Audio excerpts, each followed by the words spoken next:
God did a good job putting me together. Yes. Hello? Great You can say that artwork, again. Good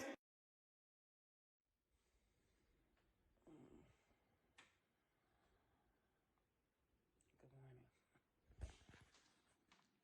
Getting up every day is not always easy, but I know I gotta keep going because it doesn't matter how I feel, God is still worthy to be praised. And there's no way I could be out here telling y'all that every day and not living by that myself. And welcome to 28 Days of Push. I'm gonna share with y'all where I've been, what I've been going through, and where I'm trying to go. Hopefully in the next 28 days, that's my goal.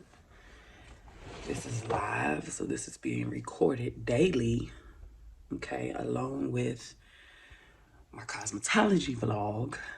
So I said I wanted to do this, you know, God had put it on my spirit to do it. I just didn't know when he wanted me to do it or how it was supposed to be done, because this ain't about me. I see a lot of influencers and a lot of people, like, you see the end result. My bad. You don't see what people go through. I've been missing for like a month. I'm pretty consistent with my YouTube channel. And I've been missing for like a month because life hit, depression hit, worry hit, discouragement hit, sadness hit. I mean, it hit. It hit. And throughout this 28 days, I'm going to tell you why. Yeah. But day one, today is February 1st, 2022. I'm in my room. I just got up. I ain't even brushed my teeth. I'm going to share a lot with y'all in this 28 days. Every morning, it is my goal to get up and just spend time in the presence of God. So let me say this. I'm not like a religious person. Far from it. You know, you can get the good cuss out. You get me on a good day, okay? I am not religious, but I am trying. I am spiritual, all right? I'm spiritual. I'm trying to thrive. I'm trying to grow, and God is real, all right? And sometimes he don't want you to be perfect. He needs you right where you at. So don't let nobody tell you, you know, you got to be this perfect person to have a relationship with God, because you don't. You don't. You just need to be you. I'm working on myself. I ain't all the way there yet. But I'm going to share y'all some books that I've been using so far this year. First book is a daily devotional. It's 3-minute devotions. It just gives me some inspiration. I started using it January 1st.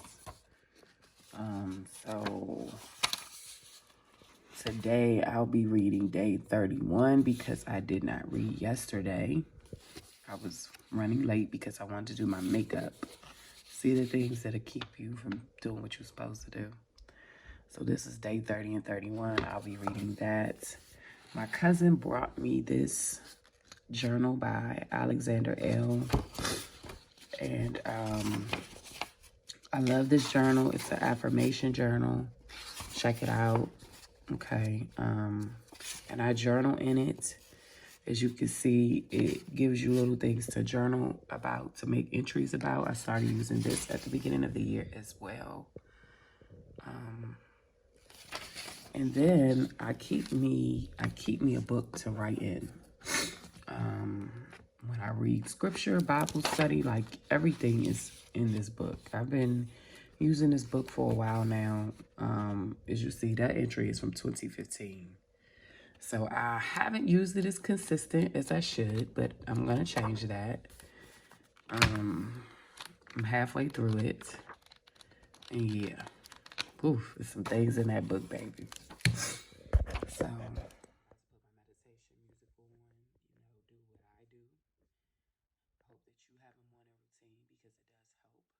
I get up early before I wake up my kids, and I get my day started. And that starts with just me. I need a few minutes of me. I try to do it every day. Doesn't happen every day. The goal is to do it every day for 28 days. But yeah. All right, I'll be back, y'all. Good morning, angels. Checking in. This is day 1 of 28 days of push. Today, I will not be wearing any makeup, okay? Any makeup at all. It's bare face, no lash, no nothing. Because I left my makeup in the car. My plan was to introduce why I'm doing this series and start with day 1. But while I was doing my makeup, I left my makeup in the car. So that just threw my plans for this vlog all off. But we're not gonna be discouraged. Okay, if you wanna know what I'm wearing today, this is a glueless frontal custom color unit from TouchedByTyHairCo.com. And I am rocking my melting band. You can find it at TouchedByTyHairCo.com. Day 1, episode 1. Here we go. I'm getting a divorce.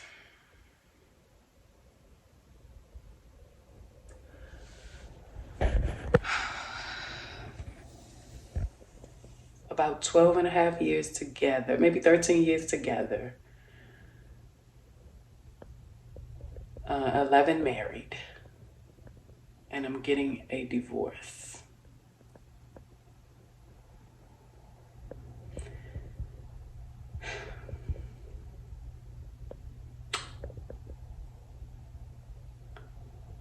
Yeah, that's my current. So now you know my current. Let me share with you, or over the next 28 days, I'm going to share with you how I got here.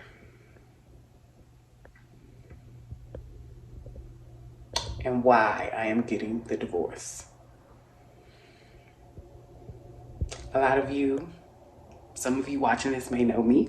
You may know my history. Some of you watching this may not know me. I'm a young girl from DC, Washington, DC, Northwest to be exact, uptown. My mother, who are both still living, who I love very much. My mom struggled with addiction, and at that time, she chose drugs. My father came and got me when I was about 6 months old, and I was born and raised with my father's side of the family. I'll be back. So, where did I start? Where did I stop? I'm in school, y'all. I just got to school. I'm about to go into school. I'm about to see what's on the books. And then I'm going to get back into day 1 with y'all, telling my story. I know some of y'all probably like, ooh, why would you cut it off so juicy like that? So you can keep watching? Girl, so you can finish this video. Okay? That's why I need you to finish the video.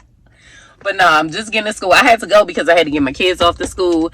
And I'm just getting to school, so let me get settled. I'm probably going to come back to y'all. I'm going to be honest, lunchtime. And I'm going to finish out day 1. I'm going to finish out day 1 for an hour. And I'm going to tell y'all, you know, we starting from the beginning. Let's keep this thing going. I'll see y'all in a sec. Hey, angels. Welcome back to day 2 of 28 days of push. As y'all can see, I'm on my way to school. I wanted to finish up what I was talking about yesterday. Good morning. Okay? Doesn't matter how you feel, God is still worthy to be praised.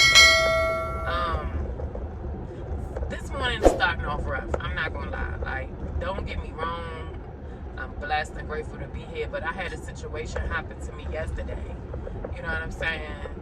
And I don't know how to feel about it. I'm gonna get into that at some point today. But I wanted to at least finish my background story. So like I told y'all, I came up uptown DC, born to my mother and father. My father came and got me from my grandmother, my mother's mother. God rest her soul, Dolly. I miss you. I love you, my queen.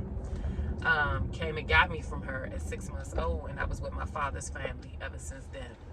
So my father, who was young at the time, you know what I'm saying, my father's mother, my mignon, my baby, who is my mom, okay, her along with her sisters, which are my great aunts, Terry and Glow, and their mother, Mignon, my great grandmother, mother, who's the matriarch of our family.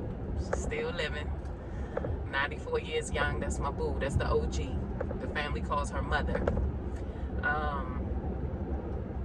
Miss Ellis, a lot of people know her. That's the hair staple in our family, so that's how I do hair. All of them raised me, you know what I'm saying? I came up on my father's side. That's what I know. That was my primary family. And so I went to school uptown, you know, elementary, high school, all that uptown.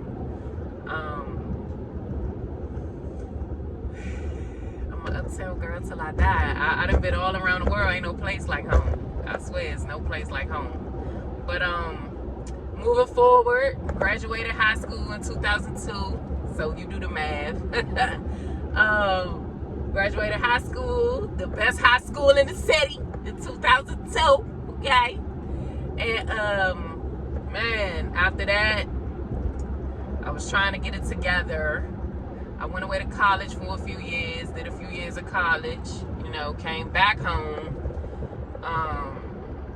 Prior to me going away to school, I fell in love with my oldest son's father. Y'all met him yesterday. Well, in yesterday's clip. Well, no, he's on the cosmetology vlog clip yesterday. I fell in love with my oldest son's father, and thought I had found happily ever after. But you know, you live, you learn, you grow. That relationship was a process. We loved each other, I will say that, but we were young, and it became abusive.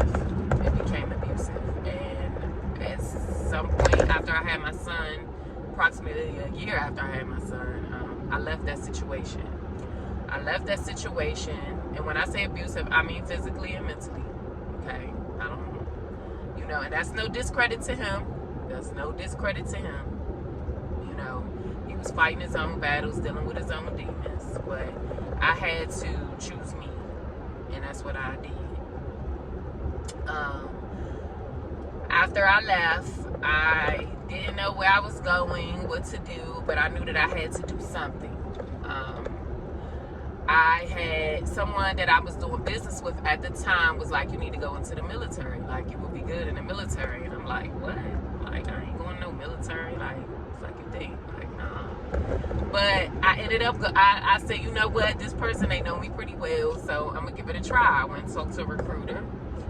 And at the time, no branch was letting anybody in with dependents. You know what I'm saying? 9/11 had just happened. It was just crazy, right? The military, they wanted you to go in, but they just needed you to go in solely. And I didn't want to go in and like forget about my son. So I met a recruiter. As I went to the recruiter office, I was going in for the Army. The Army would, you know, they wouldn't take me. And then I passed the Air Force. The Air Force wasn't taking people at the time. So as I was leaving out, this cat, he walked out. He like, I'm gonna put you in the Navy. Best decision I ever made in my life. You know what I'm saying? I can't even lie. I couldn't see me in no other branch but the Navy. I'm like, how you gonna get me in the Navy? They say this, that, and the third. He like, listen, this is what we gonna do. He put me up on game. By the grace of God, my angel, Donna, which is my oldest son's grandmother, she took custody of my son. But we never, on paper, I had to have the custodial turned over. But when I got into the military during the processing time, which is considered P-days, I added my son as a dependent to my paperwork. So my recruiter put me onto that. Like, we gotta get you in, but this is how you finesse. You know what I'm saying? So that's what I did. And lo and behold, that's how my son became my dependent. So if they're having any type of drafting going on, ahead. It's okay for you to relinquish custody, but make sure you relinquish it to somebody that you trust and you know where you could go and get it back. And then, you know, when you go through process, and go ahead and put your child or your mama or whoever it is down as your dependent at that time during your process. Okay, that's another topic to me. But anyway, yeah. So that's how I did that, and that's how that happened for me. Needless to say, last year, May, I retired out of the military. I was medically retired out of the military after 14 years of serving. So, yeah. But I went in 2008. I did my first deployment. Soon as I got in, you know, I came straight home from boot camp. They said, your girl sent me right out to get my motherfucking sea legs. They ain't waste no time. My first deployment was 10.5 months long. I got back. When I got back, I met my youngest son's father, who is also my husband, legally.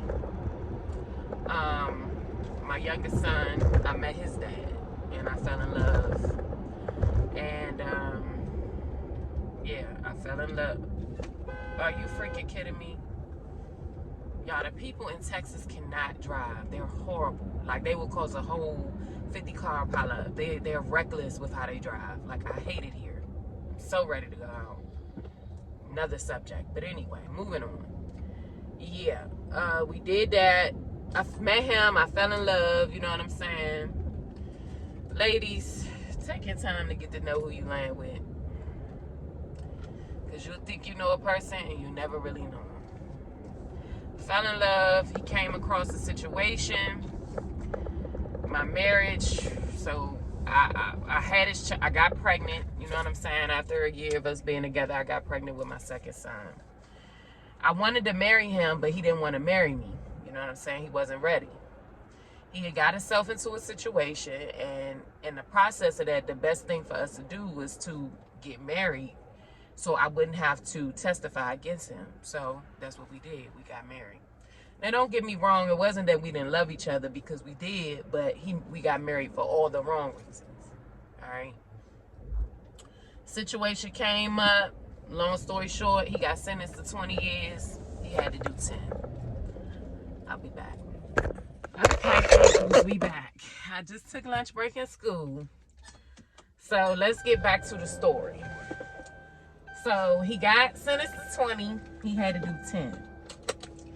2010, he got locked up. So you do the math. It's 2022. So he's been home for about approximately 2 years. Oh man, the time was rough. We both did the time. He did the time. I did the best I could as a wife. I'm gonna be honest. I ain't get it right. You know what I'm saying? I was so, excuse me. I was so bad, y'all. But like I said, I was so broken at the time. Didn't really know the first thing about being a woman. Didn't understand healing. Didn't know how to process what I was feeling from the things that he had done prior to him getting locked up. He was cheating. He was doing him. You know what I'm saying? And the way it happened, it's like God just snatched him up. Just snatched him. You know what I'm saying? And I didn't know what to do. And here I was, left in a situation. Felt like time was repeating itself, you know?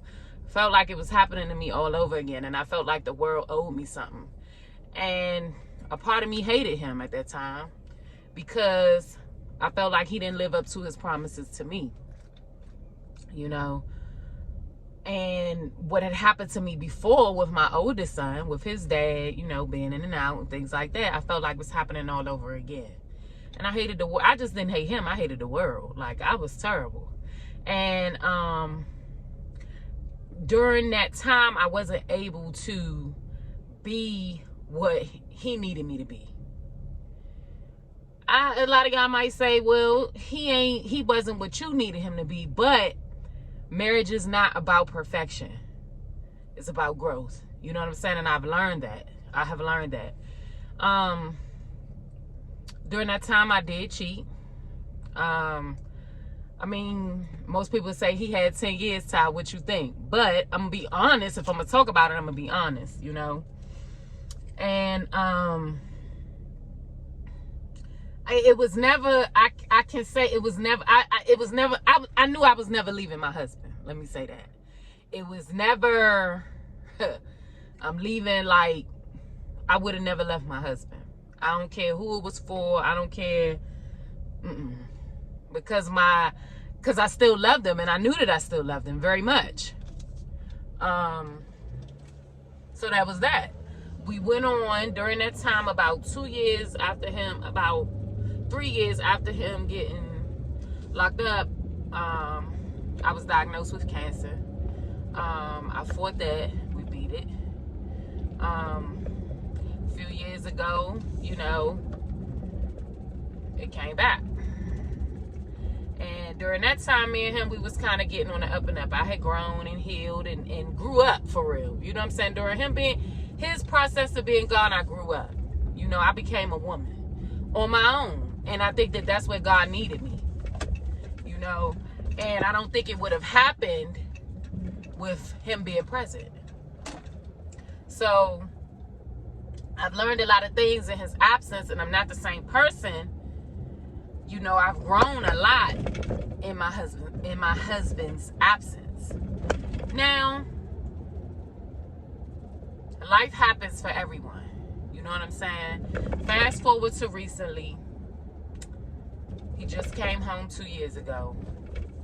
I got out of the Navy last year. So he had been home a few months prior to me getting out. And then I got out. When he came home, he came to Texas. So when I got out, we talked about it. The plan was for me to move here to Texas. So that's how I ended up in Texas. As y'all can see, I'm now in Texas. So that's how the Texas move happened. I used my last move in the military to move here. Now, this is what I didn't know. When I got here, it was shaky. I ain't gonna lie, my husband mean, y'all. He been mean for a long time. And I moved here probably knowing that I shouldn't have. I'm gonna be real with myself because of how he was treating me the closer we got to the move. But we came here, I moved here, we made it work. It was good for about 30 days. It was good for about 30 days. We had the transition of my son, our son, getting used to his dad now being around, because when his dad got locked up, he was very young. He was very young. So now he's got to learn this young boy of his, and my son has to learn his dad, and that mommy doesn't do things the same way. Mommy and daddy are totally different. You know, I spoil my kids a lot. I was at sea. So a lot of the things that I should have instilled in them, I didn't. A lot of things that I should not have let go, I did. You know, my own guiltness and feelings about that, and just giving them things and not giving them structure. So here it is, my husband comes home and he's a very structured person. So him and our son, they really bumped heads. My oldest son, he's 17. He, you know, it is what it is. But with our child, it's been a process. It's been a process well worth it. They're in a much better place now. And I always have encouraged that relationship. Y'all ready for me to get to the juicy stuff? All right, we gonna get there. But I'm about to go get lunch. So I may or may not come back, or this might be the end of episode 1. Check out episode 2, 28 Days of Push. I see y'all in episode 2.